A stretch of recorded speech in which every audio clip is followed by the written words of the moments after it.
Hey, y'all, democracy is the theory that common people know what they want and deserve to get it good and hard. That's probably the best known H.L. Mencken quote, but here's another one you may not have heard before. For every complex problem, there is an answer that is clear, simple, and wrong. We're the man alive today to see the state of Oregon drafting up a rule to make mask-wearing mandates permanent. He would undoubtedly be impressed by his own ability to read the tea leaves of societal de-evolution. Well, I have a Mencken-esque observation of my own. Every time someone leaves the government plugged in and leaves for the weekend, they overheat and burn down the country.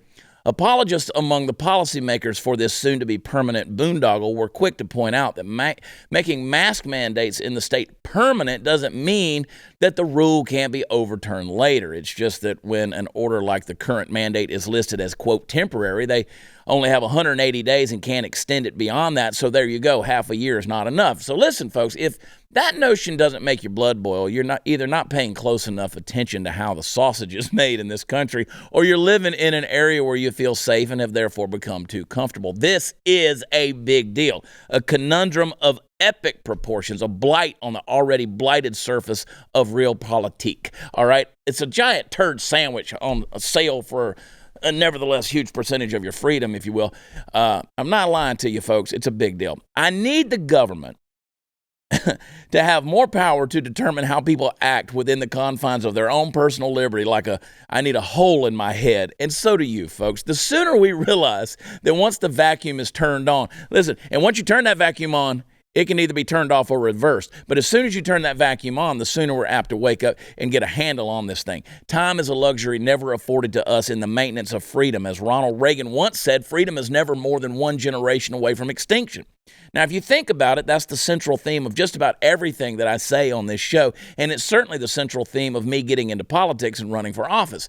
We don't make changes for the better by standing idly by and doing nothing, and we can't count on the changes for the better happening at the hands of everyone else. There are far too many morons and psychopaths bumping up against the levers of control for that.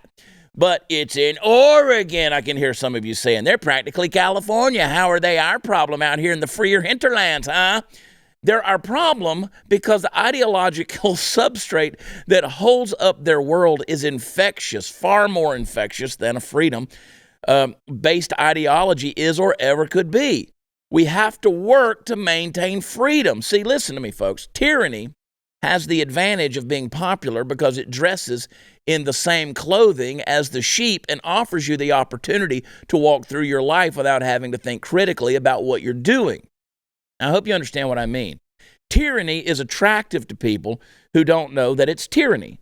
If I present to you a mask mandate that's arguably going to go on permanently, but I couch it in flowery language and maybe even tug a little bit at your heartstrings by calling you a good citizen who cares about your fellow human beings if you comply, see, that's a very different story, folks. This one's been, quote, what I'm saying here has been, quote, heavy, so I'm going to leave you with another famous line misattributed to another famous guy who nevertheless had a pretty good beat on the human condition.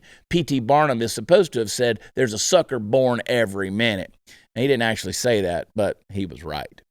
It's interesting to me, Sarah, that the governor of Oregon, who is pushing for this permanent mask mandate, was seen this past weekend hobnobbing at a Washington, D.C. gala. Guess what? Without a mask. Is it interesting to you? No, it's not. I should the say hypocrisy is very real, and I'm used to it at this point. It shouldn't be surprising to you. Yeah. It's not just, it's a female, right? Yeah. It's not just her. I mean, I don't know. There's no such thing as gender. Well, that's fair. Yeah. That was transphobic of me. Yeah, very transphobic. It's not. It's all of them.